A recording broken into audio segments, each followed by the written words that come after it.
Please welcome the next Congressman from Georgia's 3rd Congressional District, Brian Jack.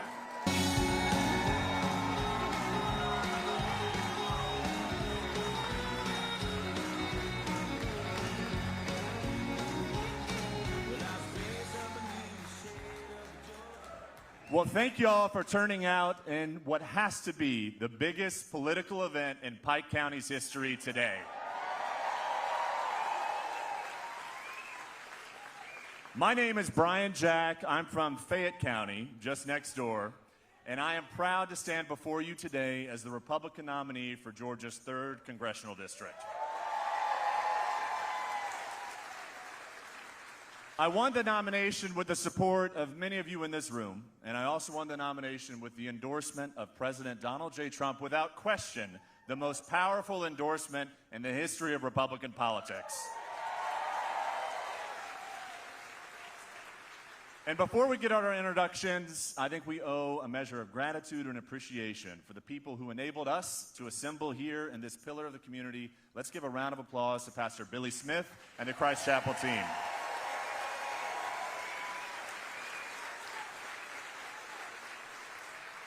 And let's also show our support for the numerous county and municipal elected officials, the community leaders, and our brave law enforcement who are keeping us safe here today. Thank you all very much.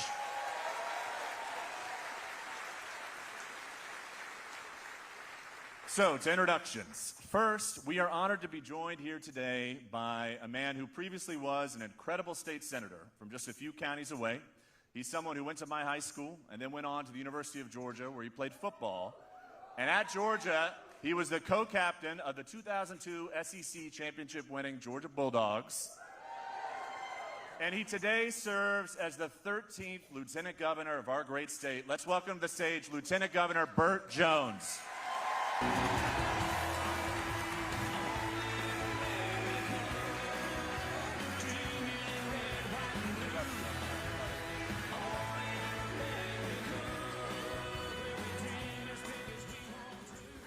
And now, for the introduction we've all been waiting for. The reason we're here today is a man for whom I've worked the last 8 years of my life. He is the first president to visit Pike County since the 1930s, when FDR used to fish at Flat Shoals and he played checkers at that rock store off Highway 19. And in 2020, this man won Pike County with 85% of the vote, a record. And I don't know about y'all, but I think we'll break another record this November for the 45th and 47th President of the United States of America, President Donald J. Trump.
Well, thank you very much.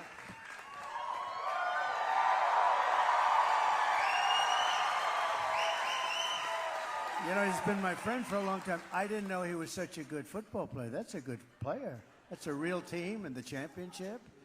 See? You learn every day. You learn something about people. It was before NIL. It well, was before NIL, Mr. President. It's not bad. Yeah, not bad. It's not bad. But, well, welcome to Zebulon, Georgia, Mr. President. Thank you. What a beautiful place. Thank you very much. Thank you.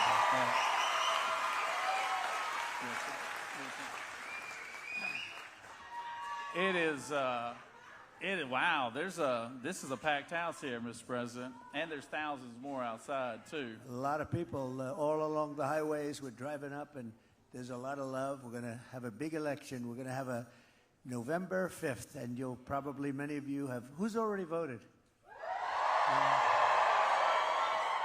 It's going to be a big one. I think it's the most important election in the history of our country. I really believe that. I think most of the people here do, too. And we don't say that lightly, but it's a big one. We have some people that are not doing a good job. They're not doing a good job for our country. So thank you all for being here. It's a great honor. Thank you. Absolutely. It is a huge honor to have you here in Middle Georgia, Mr. President. And I know you have a big event tonight in Duluth, Georgia. Obviously, Georgia is going to play a pivotal role. I was on an interview earlier this morning, and they were asking me about the closing in next 12 days, 12 to 13 days. And I told them that while your opponent is doing programs like The View and Howard Stern to try to close out the event. And taking vacations. She took off yesterday. Who takes off when you have 13, 14 days for the press? She took off. She needed to rest. She needed to rest. You have chosen to close out the deal by going around the country and speaking to religious leaders, talking in places of worship, like here in Zebulon, Georgia. And we have a saying here in our state that people who show up for church on Sundays go to the polls on Tuesdays. Yeah. And I think that's true all over. So I talk about a little bit about the event you had yesterday in Miami with the Latino pastors and all of that. Well, they did. We had a tremendous thing at Doral in Miami, and it was a beautiful day. And we had pastors. We had a lot of Hispanics, and we're setting every record with Hispanics. Nobody's ever seen anything like it. Great people, very industrious, hardworking, smart, beautiful people, and we've really, I guess we're setting the record already. It's going to be set. And we have actually something, a couple of polls just came out. We're at 56%. You know, normally like guys like Romney, anybody like Romney? Guys like Romney were getting just a few points, and we're getting, here we are with the potential to actually win, which hasn't been done maybe forever, almost forever with the Republican Party. All along the border and all along in Texas and other places along the line where, by the way, they're working very hard to keep some very bad people out of our country. If you take a look at what they've done with our border, it's so bad. I think it's the biggest, actually, just to skip over to it, I think it's the single biggest problem we have. We talk about inflation, and it's horrible, and the economy, but you take a look at inflation, and the biggest problem to me is the border, where they allow murderers into our country, they allow prisoners into our country, they empty out their prisons from all over the world, and to me, it's the biggest problem that we have. I think it's the number one thing, and we're going to do something. We're going to do something to stop it very quickly. We built hundreds of miles of wall. We were doing great, and we had the greatest. We had the most successful. The day I left office, you've seen that very famous chart. I love that chart. I love it. I love that. But, well, there it is. But if you take a look at that. That's pretty good. They do a very good job back there. They never know when I'm going to introduce it. And usually I don't. Usually I don't introduce it. But I did that one day, and I turned to the right to look, and I'm glad I turned. Otherwise, I wouldn't be with you right now. But if you look at the arrow on the bottom, The arrow on the bottom, that was the day I left office, and that was the lowest day we've had in terms of illegals coming into our country. And that included drugs and human trafficking, and mostly in women, by the way. And we had it really going. And then you take a look at what happened right after I left. What they've done to our country is just not describable. Well, we're glad you're here, too. You made it through that, too, as well, Mr. President. And what we're going to do today, and I want to, before we start with our first question here in this town hall, I want to brag on you a little bit because, the people only get to see you from afar, and there's very few of us that get to interact with you one-on-one. I want to tell you, this is a great guy to be around. I mean, he's a guy's guy right here. And he also has a big heart. And I just want to tell you a quick story that the national news media never covered about him. But when we had the hurricanes that hit, we had Hurricane Helena that hit southeast Georgia a couple of weeks ago. Number one, he was the first person on the ground in Valdosta, Georgia, right after those storms. And after I got to go and look at some of the communities that were hit, and they were hit hard, it was generational change there. I said to myself, I've got to do something about this. And I ended up calling a good friend, Georgia native of mine, named Jason Aldean. Y'all know Jason? Jason was doing a concert in Macon, Georgia. I said, Jason, I know you're from Macon, and I'm glad I'm coming to your concert. How about us team up together and do a little hurricane relief fund for the victims of the hurricane? And of course, Jason agreed wholeheartedly. But then I called this man, and at 7:30 in the morning, one ring, he picks up the phone. He goes, "Hello, Bert," you know. And he doesn't ever waste any time. He's all business. He goes, "How we doing in Georgia, Bert?" You know. I said, "We're doing great." I was like, "Look, I told him about the storm, and he was very obviously aware of it." And immediately I said, "Look, Jason Aldean and I are going to do something this Saturday night. Would you like to be a part?" Without hesitation, he said, "Yes, absolutely." He said something to somebody in the background, said, "Hey, let's put together something for Bert Jones and Jason Aldean, and let's team up with them." And I want to tell you something. They started a GoFundMe page on Tuesday. By Saturday of that same week, because of him, we had raised $7 million for the victims of the Hurricane Fund.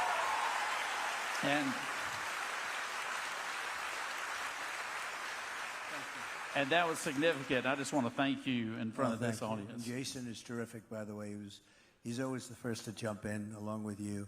And you have a great lieutenant governor. And I have to tell you, Bert and I have spoken about it. We also had a lot of help from your governor. He's been really great, and so we appreciate that. We've been all working together. You know, Georgia got hit so hard, and it worked very well over here from the standpoint of people getting together and helping. FEMA has had a hard time. Nobody knows exactly why, but the federal government's response was, I don't know if it was as bad here as it was in North Carolina. I was in North Carolina yesterday, 3 different stops, and I followed it in. I actually followed the hurricane in. I went there, and it is not even believable, but FEMA, meaning the White House, did not do their job. They did not do their job, and we got to change it. We had a great FEMA when we were doing it. We had some problems, too, when FEMA came in and they handled it, but they're not. And they spent a lot of their money on other things. You know that. They spent a lot of their money on the illegal migrants coming in, almost $1 billion, and there was no money, and so now they're going to have a special session in Congress to try and get money, and it's too bad. It's too bad, but you know who did help us, though? Elon Musk. He helped us because they needed Starlink. I said, "What's Starlink?" They would tell me, "Sir, do you know Elon Musk?" I said, "Yeah, he endorsed me, right?" I said, "Yeah, he's great." He said, "You see that rocket ship come in the other day? Whoever saw anything like that?" Only Elon. I said, "Is that yours?" He said, "That's mine. That's the only one that can do it."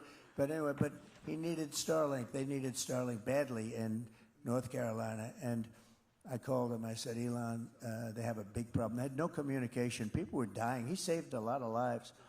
And he had it over there so fast, it was amazing. They couldn't get it because it's hard to get. And it was sort of interesting because I was on the phone with him, And I said, Starlink, and we're talking a little bit, and the person called me that needed it so badly in North Carolina. During my call with Elon, I hadn't hung up. He said, thank you, sir, for getting a Starlink. I said, how did you call them? How did you talk to them? We're still on the phone. He said, well, I have ways of doing things. But he got that to them right away, and it made a very big difference. Also, they got it into Georgia. So I want to thank Elon for being really very gracious and smart. Absolutely. Thank you.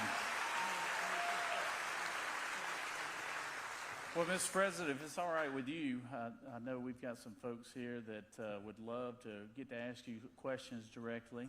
Okay. It is something that we're glad to be here in the church, and we do thank Pastor Billy Smith. I tell folks all the time that we're not complicated here in Georgia. We love our God, we love our country, and we love college football. Right? And we know prayers can be answered because the good Lord gave us Kirby Smart at the University of Georgia.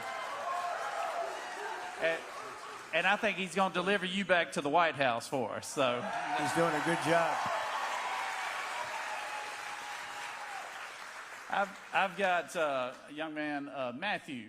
Matthew has a question. There he is right there, sir. Hello. Hi, Matthew. Want to use mine? Thank you. President Trump, is an honor.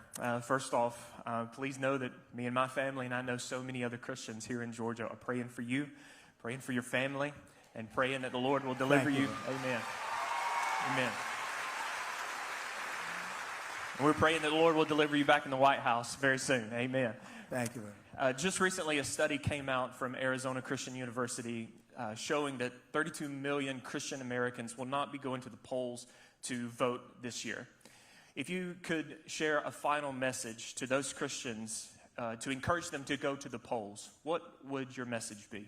Well, it's interesting, Matthew, that if you look over the last 30 years or so, for whatever reason, Christians are not tremendous voters in terms of percentage. If they were, we'd never lose an election. We wouldn't have had these people in office.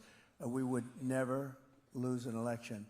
And I think they are. I think we've really energized a lot of people this time because they've seen how bad it is. This last 4 years it's been a horror show, an absolute horror show. And I think we're going to see those numbers go way up. I'm almost sure of it, and I'm even hearing that from statistically because you see what's coming in.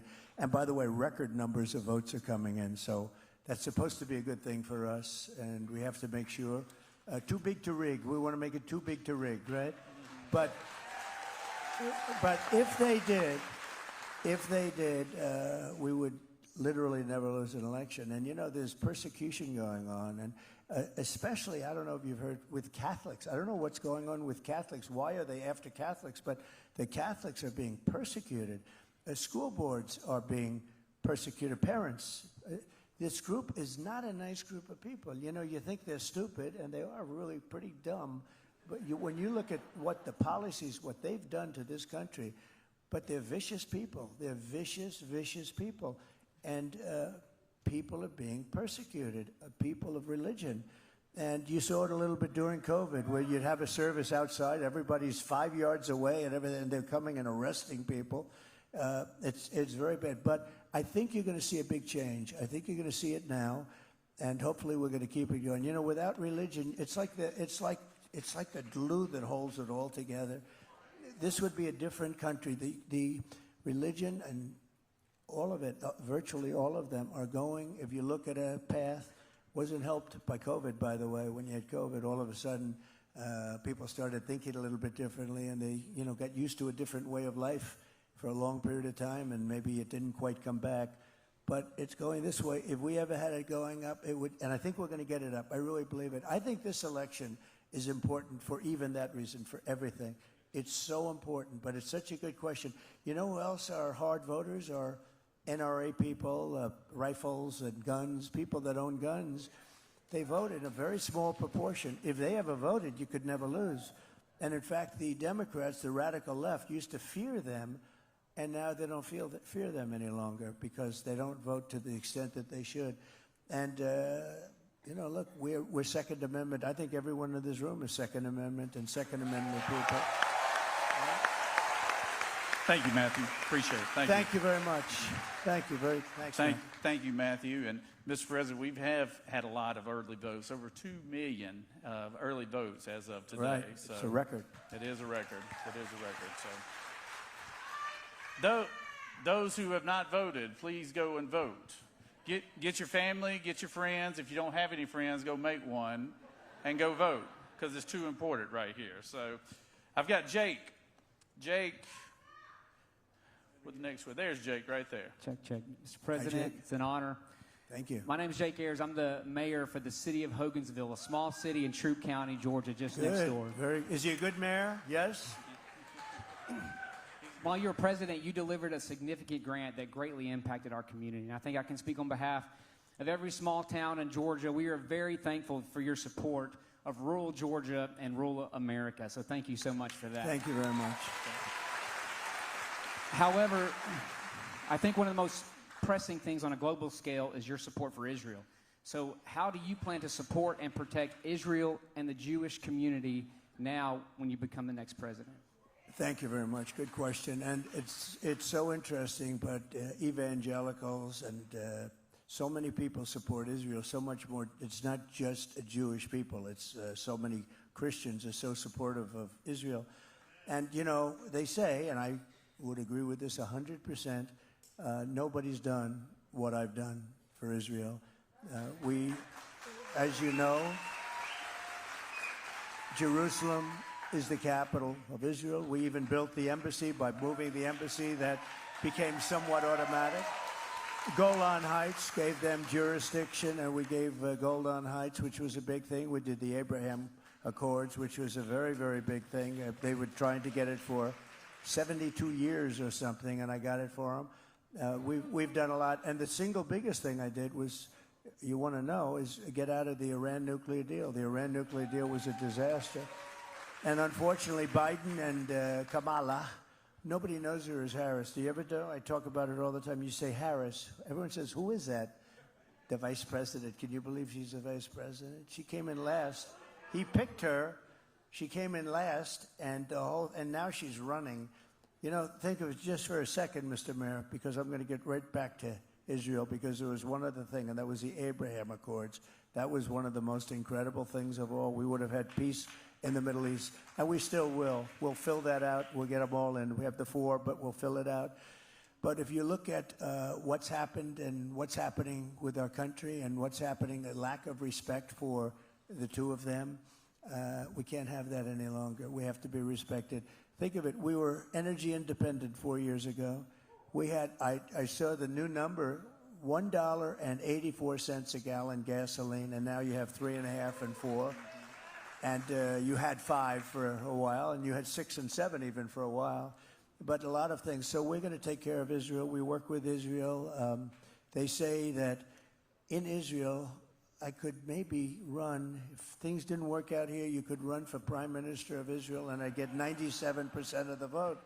So, and of course I kid, because you know what happens when you do the little sarcasm and the kidding, they go, well, he said he's running for, you know.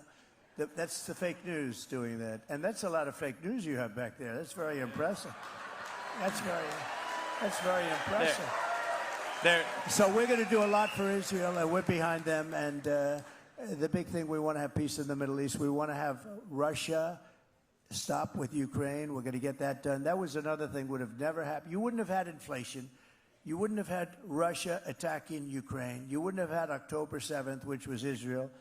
And the horrible, most embarrassing moment in the history of our country was Afghanistan. The way, not that they pulled out, we were ready to pull, the way they pulled out, it was so bad. They moved the military out first. No, you moved the military out last. I think it was one of the most embarrassing. I think that's why actually Putin went into Ukraine. But we're going to take care of Israel, and they know that. Bibi called me yesterday, called me the day before. We have a very good relationship. And I have to say they've done, fortunately, they didn't listen to Biden, because if they listened to Biden, they'd right now be waiting for a bomb to drop on them. And they did their own work. They did not listen. They couldn't listen because what he was asking. In fact, just the other day, they said to him, are you okay with what they're doing? Well, I don't want them to attack the nuclear, and I don't want them to attack the oil. I said, really? That's sort of The opposite. If you go and take the exact opposite for 40 years of Biden's foreign policy, you would be one of the greatest. Just take the opposite. You'd be one of the greatest in the history of foreign policy. So we're gonna work with them very closely. We're gonna work with all nations. We're not gonna have World War III. We're closer to World War III right now than we have been ever, maybe ever. And that will be a war like no other because the power of the weaponry, nuclear weapons, the power it's indescribable, and you don't even want to think about it. And it's mentioned all the time. You know, I never mentioned nuclear. We rebuilt our military. We rebuilt the military. We had to give, these people gave a lot of military to Afghanistan, if you can believe it. They have parades to show it. And those are very embarrassing moments for our country. But we're going to take good care of, frankly, we're going to take care of everything. We're going to straighten out the world a little bit. One thing, if I could, somebody that a lot of people respect a lot, Viktor Orban from Hungary. So he's the prime minister, and he made the statement. He said, when Trump comes back as president, everything's going to be perfect. And it was for 4 years. And I know exactly what he was talking about. Thank you, Mr. Mayor. Thank you very much. Thank you, Mayor. Thank you, Jake. That crowd you were pointing to, they're not regular members. That crowd back in the back, they're not regular members. That's overflow. So, yeah, that's overflow. That's right. As they would say, they're not from around here, you know. So we do have a local business owner here, Mr. President, local restaurant owner, Stephanie. Great food, great place, very popular place, and she has a question for you here, Mr. President. Hi, Stephanie. Hello. First and foremost, I want to thank God for having you and everybody here. Yeah. I think we have to stand up. A woman, we stand, right? For a man, we don't have to, right? Go ahead, please. Well, my name is Stephanie, like he said, and my mom is actually the owner, Erica Frost. And we have been in business for almost 20 years in the beautiful city of Zebulon. And we have been serving the most wonderful customers that we have here that have been coming in and out of our doors. We have been serving the most delicious and most outstanding foods that we have here. And we have been hit these past 4 years with an economy that has been taking us down. So inflation, largely. Yes, inflation. A large inflation, where has put us in a balance. Either we raise our prices and lose clientele, or if we don't raise our prices, we won't make any profit. So my question to you is, how can you help these small town businesses become great and successful? So during my 4 years, I'll bet you did the best business, we did. Right? Everybody says it. They all say it. In fact, now I put in the speeches at the beginning, were you better off 4 years ago? Everyone goes crazy. So he said I saved his business. Good. Thank you very much, sir. So we have to understand that inflation was, in my opinion, the worst maybe ever in our country. They say 48 years, I say ever. And a lot of it was groceries and food and things like that. You know, you hear the word groceries, you say, really? But I get more complaints about groceries, everything from hot dogs to bacon and eggs and everything. So what we're doing is, and what they've done is they screwed up our energy. We had energy that was at record lows. It was abundant. The oil companies were making money, but you were driving cars. I just mentioned $1.84 a gallon, and that's way up. That's double. Everything is double. Everything's double, triple, quadruple. Interest rates were 2%. Now they're at 10%, and you can't get the money. We're going to drill, baby, drill, and that's going to bring everything down. Okay? That's going to bring everything down because it's such a big component of the fabric of our life economically. Oil and gas. We're going to drill. We're going to bring, and a pledge that I'm making now, and we've done this a little bit over the last month or so. We are going to bring energy down by 50%, 50% within 12 months from January 20th. That is going to bring everything else down because it's not just, you know, the damage has been done. They say, well, we're trying to bring it down right now. These people don't have a clue. The damage is done. We have to get the prices down. And that's going to bring other things down with it. We're also going to get the interest rates down because interest is far too high right now. Yes. So we're going to get interest, but we're going to get the oil. We have more than anybody. I call it liquid gold. We have more liquid gold than any other nation in the world, including Saudi Arabia, including Russia. No matter where you go, we have more. We're going to use it. You know where we're getting a lot from? Venezuela. Why are we doing that? And it's not good stuff either. We call it the Venezuelan tar. So we're going to get your energy costs down. That's going to bring everything in. You're going to make so much money. I really hope so. I hope with your help, you'll Good. bring El Mariachi back up how it used to be Thank you, darling. before 4 years ago. Thank you. Good job, Good Stephanie. job. Where's Stephanie's mother? Where's Mom? Where's Mom? Where is she? Just stand up and wave to everybody. There. It's a very popular Mom. restaurant. Good job you did, Mom. Very popular restaurant. Good job, Mom. It's just common sense what you're talking about, Mr. President. The energy drives everything, and it's been driving inflation. And there's not a person in this room that's not taking home less money than what they were 4 years ago when you were president. Well, the energy is such a big factor, and when they did that, all of a sudden the energy is going up, up, up, and it was obvious that everything else is going to follow, but it's going to follow it. It's going to follow it down too. We have so much, and we don't use it properly. You know, they started, as you know, they were going to end it all, and they got into a bind. That's what happened, and then they let it go back to the Trump. But if we were, that was 4 years ago, we would be 3 to 4 times more energy, would be selling to Asia, would be reducing debt right now. We have $35 trillion in debt. We're going to make this country so good. One of the things we talk about is, as an example, Detroit is doing very poorly because they're taking our car business, other countries. We're going to solve that very quickly, but one of the things we're doing is interest deductions on when you borrow money to buy a car, you get a deduction on it, and that's great. But you only get the deduction if it's built in America. The car has to be built in America. Amen. Amen.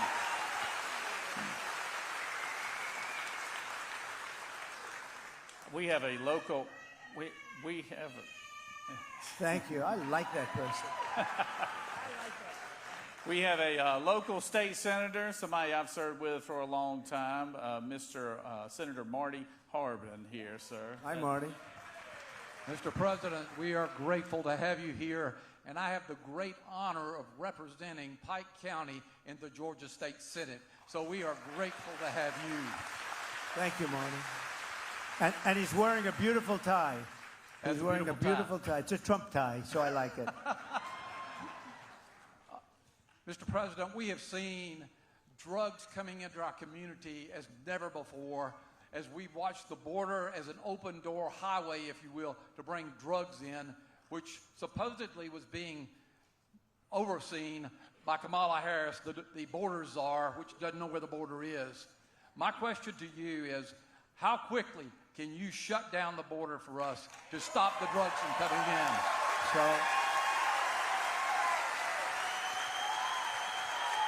So, Marty, it's going to be the first order. It'll be done in the first hour of the first day. And, you know, as I said, we had the safest border in the recorded history of our country. You saw the chart. That was a Border Patrol chart. We had the safest border. We had it going so well. All they had to do is leave it the way it was. We had remain in Mexico. You couldn't come in. We had all catch and release in Mexico, not in this country. We had the best border. It was so good and only going to get better. And now we have the worst border ever in the world. In 2016, we had a bad border, and I solved the problem pretty quickly, and it was no longer an issue in 2020. And then in 2020, we ran, and as you know, we got millions more votes than we did in 2016. So you'll explain that one. That's why we have to get a lot of votes. We got to get a lot of votes. But we made the border really good, and now we're going to have to do it again. The difference is this border is 10 times, 15 times worse than it was in 2016, as you know. But we're going to stop it, and we're going to deport all of these criminals that have been brought into the country. Right. Thank you, Marty. Good. Thank you, Mr. President. Thank you. I know we have a big crowd out there, Mr. President, but I just wanted to close with this. I know they're wanting me to speed this process up, but it's been such a treat having you in this room and answering Look questions. at all these people. You know Yeah, who they are? yeah. The fake news. The fake news. There's usually an offering plate. There's always an offering plate at the exit door. That's a lot If of they people. want- That's a lot of people. But, Mr. President, I'll just say to close with this. You have probably been one of the most vilified individuals in American history. They've tried to assassinate you twice. They've shot you one time. They have absolutely vilified you in the media. They've gone at you for almost a decade now, but particularly in the last 3 years, not just every other day, but every hour on the day. How do you lean into your faith and your family to deal with this? Because I don't think anybody else could handle it the way you have for the past decade. Well, I say this: faith. When you have faith, when you believe in God, it's a big advantage over people that don't have that. It's a big advantage. And when you have a great family, my son Eric is with us. He's been great, but we have such a great family and such a strong backing. And Melania, our First Lady, has been great. She's got the #1 best-selling book. Can you believe Melania? So go buy the book. But I will say this. I've been investigated more than any human being, I suspect, in the history of our country, more than Alphonse Capone. Did anyone ever hear of Alphonse? Al Capone was the gangster of all gangsters, Scarface, commonly known as. I've been investigated more than Scarface. My father's looking down from heaven. I think my father's in heaven. I know my mother's in heaven, but my father was great. He was a strong guy, but a great guy, but a strong guy. But you know, I have been, and it makes you stronger. And the fact that I had such backing from the public, these scoundrels came after me at a level that it's called election interference. It's called the weaponization of the FBI, the DOJ. They were all coming.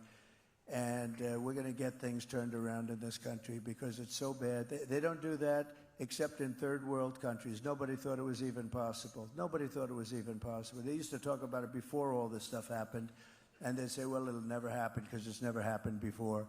And think of the scoundrels that are in office right now. It didn't happen to them. So I just want to thank you, actually, for your support because it actually made me more popular. A great woman said to me, sir, when you first got in trouble in New York over nothing, since then I've gone to the bridge and I've waved the flag. Where is that woman? She was so... Stand up, please. Stand up. She was so incredible. I said... No. Thank you, darling. No, she said to me, she said, you know, I really liked you a lot, but I really loved you when they went after you so unfairly, and from that day on, there was nobody else but Trump. I remember you, okay? Thank you, darling. Thank you. Well, thank you very much. We have time for one more question, Mr. President.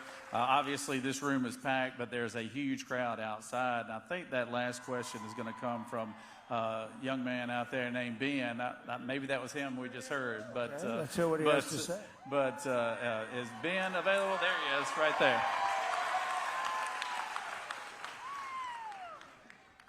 Hey, President Trump, my name is Ben, and I will be voting for the first time in 13 days.